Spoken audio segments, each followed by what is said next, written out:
Hyderabad to Bhadrachalam 2 days trip. Office ఫ్రెండ్స్‌తో అయితే మేము ఈ ట్రిప్ ప్లాన్ చేసాము. 2 డేస్‌లో మనం పర్ణశాల, పాపికొండలు, ఇంకా టెంపుల్ దర్శనం ఎలా చేసుకోబోతున్నాం అనేది మీకు చూపిబోతున్నాను.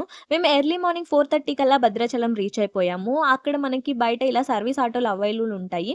వాళ్ళు మనకి టెంపుల్ దగ్గరలో అయితే దింపేస్తారు. అక్కడ దగ్గరలో ఉన్న రూమ్స్ మన బడ్జెట్‌లో తీసేసుకొని రెడీ అయిపోయి మేమైతే టెంపుల్‌కైతే స్టార్ట్ అయిపోయాము. మేము టెంపుల్‌కెళ్ళే టయానికి 9:30 అలా అయింది.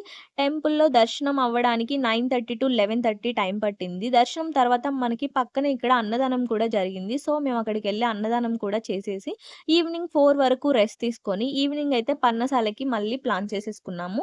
పర్ణశాల కంటే ముందు మనకిక్కడ సీతమ్మ వారి నారచీర అని ఒక ప్లేస్ ఉంటది. సీతమ్మ వారు వనవాసం ఉన్నప్పుడు ఇక్కడ కొన్ని రోజులు ఉన్నారంట. అక్కడ మనకి సీతమ్మ వారి చీర ఇవన్నీ ఆనవాళ్ళైతే మనకి కనిపిస్తాయి. అక్కడ మనకి మొబైల్ అలో లేదని నేనైతే క్యాప్చర్ చేయలేకపోయాను. నెక్స్టొచ్చి మనం పన్నశాలకొచ్చేసాము. సన్‌సెట్ చూసారా ఎంత బావుందో! పన్నశాలలో కూడా మనకి మొబైల్ అలో లేదు.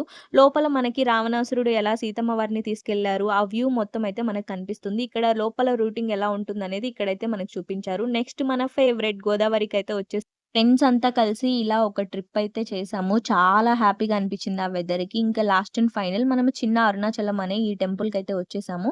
ఈ టెంపుల్‌లో మనకి 1008 శివలింగాలైతే ఉంటాయి. అష్టాదశ పీఠాలు, శివలింగాలు ఎలా ఉంటాయి, ఏ ఏ ప్లేసుల్లో ఉంటాయి అనేసి ఈ టెంపుల్‌లో మనకి క్లియర్‌గా ఉంటుంది. ఇంకా ఈ టెంపుల్‌లో మనకి మోక్ష మార్గం కూడా ఉంటుంది. మా డే 1 అయితే ఇలా గడిచిందండి. డే 2 వీడియో కోసం అయితే వెయిట్ చేసేయండి. Thanks for watching.